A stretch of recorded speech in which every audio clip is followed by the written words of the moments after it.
JB Fit Fam. This video is especially for you guys.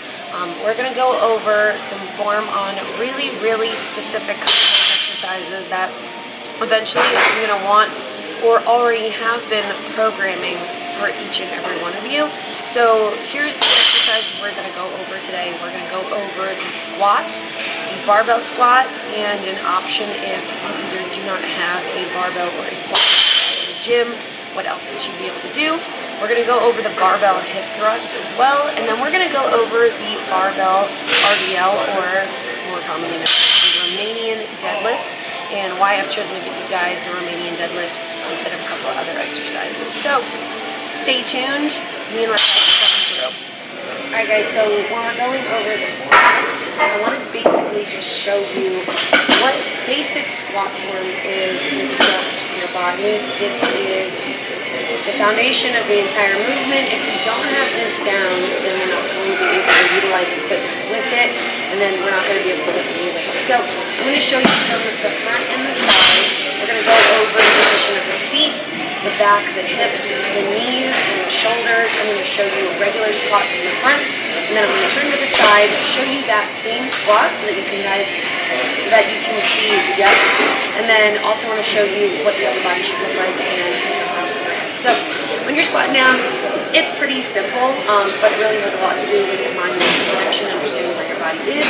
So you want to have your feet at least shoulder width apart. You should never be squatting with your feet together unless we're doing a quad specific exercise, and you should never be squatting with your feet wider than hip or shoulder width. So you kind of want a comfortable stance.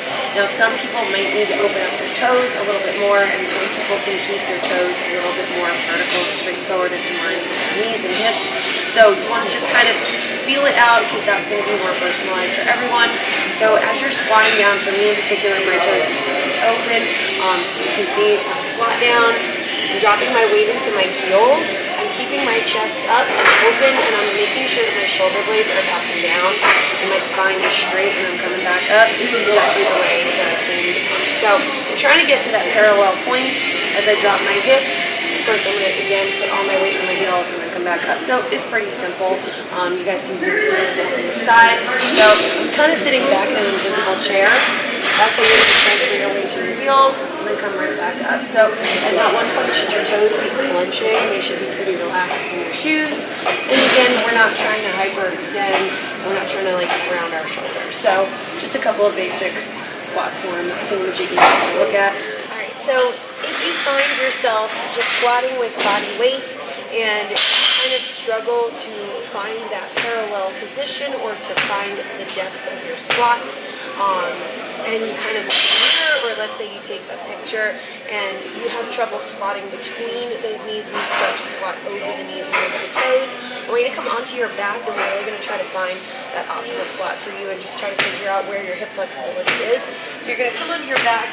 You're going to try to not hyperextend your spine, so you want to press it down, and you want to bring your knees up as if we were in some sort of fetal or dead bug position. So this right here will show you the full depth of your squat.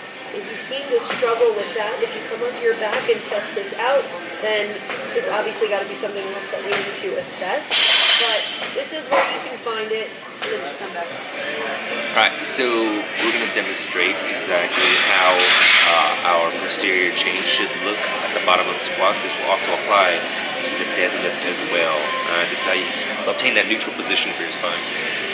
So I'm going to have Jackie get down into her squat position.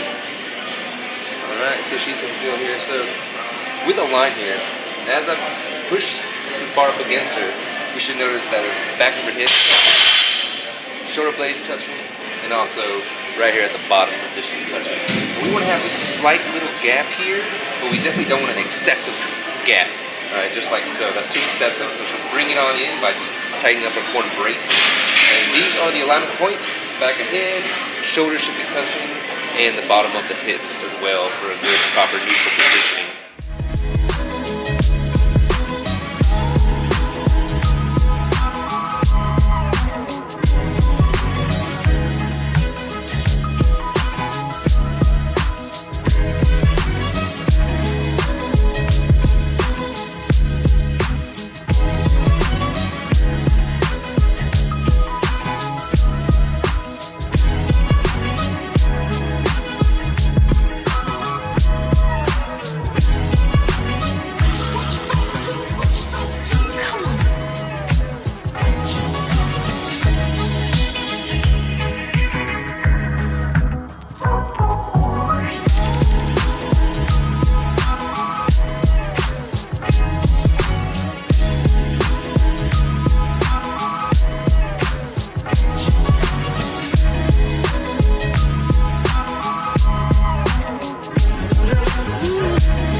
Alright guys, we're on to the next exercise here. This is an RDL, or more commonly known as a Romanian deadlift. So it's going to be a lot different than a conventional deadlift that you may have seen on YouTube or Instagram, where you are going to bend your knees and almost pretty much squat down to drop your weight. So with an RDL, we are focusing a little bit more on stretching your hamstrings and focusing on the posterior chain, even all the way up your back, those muscles that kind of line up with your spine, all the way to your traps and all that jazz. Pretty much everything from the neck down. So for the RDL, a couple of common mistakes that really go hand in hand with form in your squat is all going to be the position of your back, the position of your hips, as well as your knees.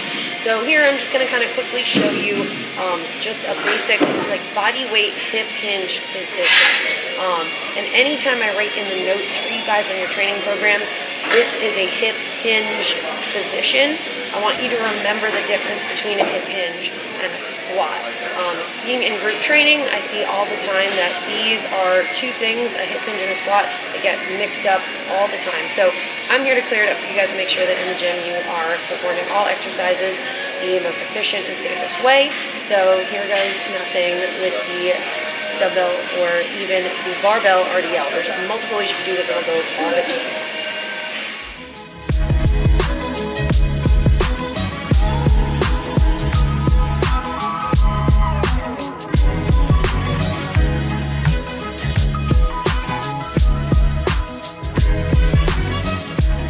Alright, back again with the stick. So when you get her set up on the deadlift positioning, it's going to be very similar to the back positioning for a squat. Whenever you're trying to set up, the only difference is you're actually going to be bringing hips a little bit lower. That way you can't have access to the bar with the hands.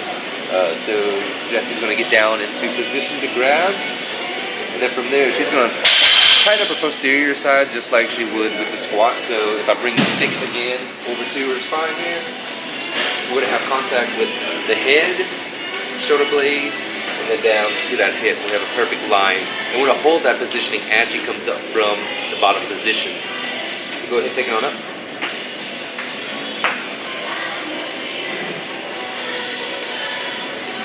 Now notice how she's keeping everything neutral and in line. She's not veering off. She's keeping everything nice and tight and taut. As she just drives her hips back and sinks it down just a little bit, coming on down, right back on up. And with the RDL here, her main emphasis is being able to keep everything in proper positioning. She's not setting the barbell onto the floor just because it's an RDL and trying to stress the hammies just a little bit more. Alright, so now that I just went over the barbell Romanian deadlift, if some of you guys belong to a gym that does not have a squat rack, you can do RDLs and you can do squats, and you can even do barbell hip thrusts, which I'm going to be going over next in this video, with a fixed barbell, which most gyms will have, especially Planet Fitness. I have a couple of clients that belong there as well. So a fixed barbell is this guy right down here. So as you can see, it's a much smaller barbell. However, it's the exact same size as an Olympic-sized barbell, which we just used when you're going around the handle. But it already has weights on each side attached, and it'll tell you exactly how much weight it is altogether. So, since it's a bar and it has weight, you can do these exercises with these guys as well. So, just to kind of show you real quick what we just went over, you want to try to get that bar as close to the top of that foot and that ankle as you can, because as you're going to lift off, you want to be able to scrub the legs with the barbell. Again, this is going to help keep your spine neutral, keep your core tight, keep your shoulders back and your chest up. So, just to kind of quickly show you, I know we already went over it, but make sure that you grab that bar on the outside of those hips, keep that back straight. Now I want you to come right up, use that little barbell, assume that RDL, feel that stretch in your hamstring, keep your eyes on the floor, and then come right back up. Slightly round your lower spine and pinch that penny with your glutes right at the top. And that is the fixed barbell RDL. Now here's the third option for the RDL. If you do not have a fixed barbell or an Olympic-sized barbell, we are going to perform this with some dumbbells. So There's nothing that's going to change within the position of the body or the range of motion. The only thing that's going to change is the equipment that you're using. So of course, you want to pick a more moderate to heavy weight, only because, again, we're really hitting the lower body. We're not lifting these dumbbells overhead. So I don't want to see any of you guys using like 8-pound dumbbells for this thing. So you're going to grab the dumbbells and you'll assume that same position. However, since you're not starting from the bottom, you're just going to hold them directly in front of the body and make sure that we don't round the shoulders. Keep that chest open, and you're going to slightly bend those knees and just drive the hips back. Let those dumbbells scrub the legs, and I want you to use those hips. Come right back up. Now I want you to really use that mind-muscle connection here. So of course, whatever muscle you guys are working, I really want you to think about it. I want you to think about it working. I want you to focus on that muscle contracting while you're doing the exercise. That little bit of work is going to help. We're going to feel the contraction a lot more, and you'll probably be even more sore the next day. So, dumbbell already up. Keep going. All right, so we finally made it to the final exercise. So we're going to be talking about the barbell hip thrust. You may hear even some people use the term glute bridge. A glute bridge is actually a different exercise than the hip thrust, which is what I'm going to show you, which is where you are going to need a bench to support your neck and your shoulders. So in the hip thrust, we're using the same barbell that we used for the squat as well for the RDL. This is also something that you can do with that fixed barbell that we talked about, and you can also do it with a single dumbbell as well. So when you're getting set up for the barbell hip thrust, 1, you need your barbell. Check. 2, you must figure out how much weight that you can actually move. This goes for all exercises, and I always recommend start off lighter than you even think you can lift, and then just kind of take it up even by 5 pounds or more each and every time until you find the weight that is appropriate for your working set. Anything before your working set is going to be a warm-up, or you just kind of finding your weight. I'm just using these 10-pound plates as an example. So you're going to need that back fully supported on the bench, and I recommend that you either find a mat, which you could probably get inside your gym. They usually have them kind of on hand, or you can use a mat just like that, okay? And you can wrap it and just put it underneath the bar. This is just to help protect your hips, because as much as you can move really heavy weight on these things, sometimes this metal bar on your hips or on your stomach or lower abdomen just does not feel very good.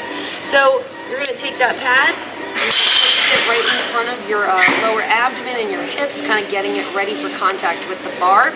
You want to make sure that the bar is even. So you'll notice there's these lines here. You really want to try to make sure that those lines are in the center of your body, so that as you lift up the barbell with your hips, that barbell is not going to tip over and that you have an even weight on the body. So when you're getting your body onto the bench, you really want to make sure that your shoulder blades as well as your neck are going to be supported on the bench. You never want to have your neck in this like super broken position. So the way I like to do it is I almost like to hook my shoulder blades on, and this kind of lets my upper back arch and hyperextend a little bit.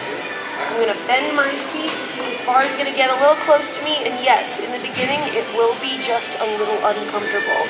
Once you finally lift that bar up and you are in your full hip thrust position, you will start to feel how this movement will even out a little bit. So I'm holding onto the bar with a slightly wider grip, again, just to prevent that it's not going to tip over to one side. So from here, feel your shoulder blades hook onto the bench, plant your feet into the floor, and I want you to raise your hips straight towards the ceiling. And I want you to lock out those glutes and lock out those hips. So if you guys can get a good image here, notice that my knees, my hips, and my shoulders are all in the same exact line with each other. I'm squeezing my glutes at the top, and as I lower down, I want my neck to be in line with my spine. So notice as I lower the hips, my chin stays tucked into my chest, and my eyes are straight down towards the ground. I'm not leaving my neck in this broken position here. So as you come down, keep your neck in line. Same thing, eyes towards the ceiling. eyes towards the floor. This is a super simple exercise that you guys will be very surprised with on how much weight that you can lift. Now, when I program this for you guys, I would rather it be on a barbell or a fixed barbell. The dumbbell is going to be your last resort, and I need you guys to tell me when you don't have this equipment available so that I can alter your training program for what you do have available. So, that's the barbell hip thrust.